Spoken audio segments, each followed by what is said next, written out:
जी। अच्छा, और एक अगला सवाल ये है कि ये ईवीएम में गड़बड़ी की बात होती है, ईवीएम को हैक करने की बात होती है, और इसके बारे में कहा जाता है कि कांग्रेस जनरली ये इल्ज़ाम लगाती है और बाकी दूसरी पार्टियां भी बीजेपी पे इल्ज़ाम लगाती है।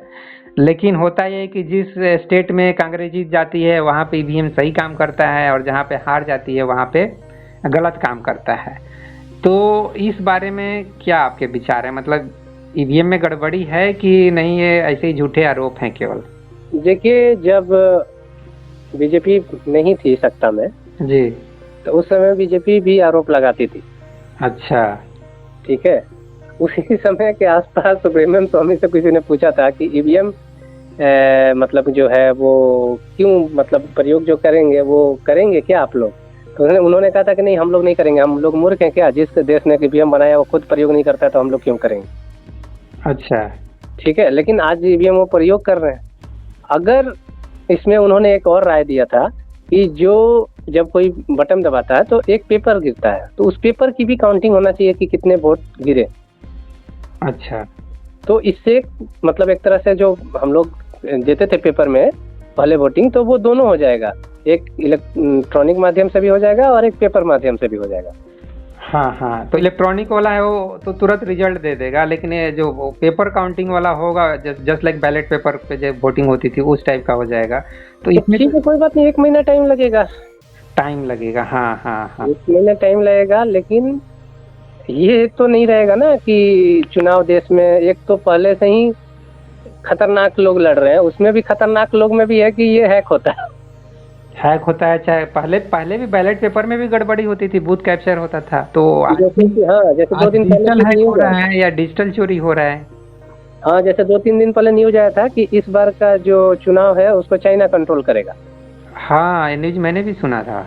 हाँ, तो उनका है कि चाइना कंट्रोल करेगा, मतलब कि जो चाइना से जो मतलब उसमें था कि चाइना इसलिए कंट्रोल करेगा, जैसे कि मान लीजिए कि कोई पार्टी अगर ऐसा सोचता है जो चाइना का विरोध है, तो चाइना उस पार्टी को नहीं जीतने देना चाहेगा।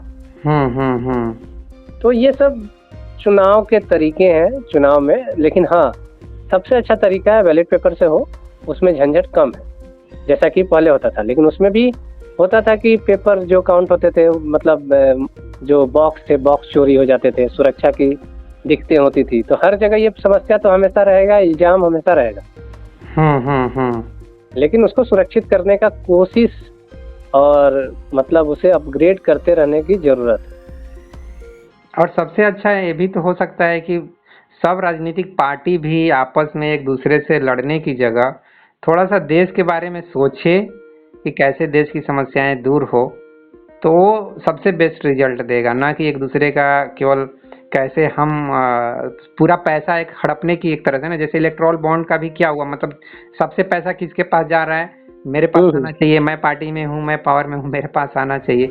खाली पैसे का खेल ना करके थोड़ा देश के विकास के बारे में सोचेंगे तो आई थिंक बाकी जो कुछ भी है, ईवीएम की गड़बड़ी हो चाहे और भी बाकी जो गड़बड़ी हो, वो गड़बड़ियाँ खत्म हो जाएंगी अगर सबके अंदर वो मतलब वो पॉजिटिव जो थिंकिंग बोलते हैं देश के विकास के लिए, वो पैदा होना, वो सबसे ज़्यादा ज़रूरी है। ये होगा तभी जब सुभाष चंद्र बोस जैसे नेता होंगे, लाल बहादुर शास्त्री जैसे नेता होंगे, ये सब पॉसिबल है। जो व्यक्ति पहले से ही चोरी डकैती लूटमार में 10 रुपया के लिए मर्डर कर दे सकता हो, वो व्यक्ति आगे जाकर के 4 ट्रिलियन के लिए कुछ भी कर सकता है। ये पैसे का जो नशा है, मतलब अध्यात्म कहता है कि यार खाली हाथ आए हैं खाली हाथ जाएंगे। श्री कृष्ण कहते हैं कि क्या लेकर आए थे जो क्या लेकर जाओगे, कल किसी और का था, आज किसी और का है, कल किसी और का हो जाएगा। ये सब बातें कितनी बेमानी लगती है, हैं? राजनीति में जिस तरीके से हथकंडे अपनाए जाते हैं इलेक्शन जीतने के लिए, चाहे पैसे कमाने के लिए, ये सब बातें नहीं लगती कितनी झूठी बातें हैं ये अध्यात्म और धर्म की बातें। मतलब हम लोग धर्म और अध्यात्म से लगता है जैसे कि खरबों मील दूर चले गए हैं। मतलब धर्म अध्यात्म की बातें लगभग जीरो हो गई हैं। मतलब कृष्ण अगर पैदा भी होंगे तो उनको जीरो से स्टार्ट करना पड़ेगा धर्म की स्थापना करने के लिए। क्या बोलेंगे? जी जी बिल्कुल, ये एकदम मतलब कि एक नदी की दो छोर हो गया एक तरह से।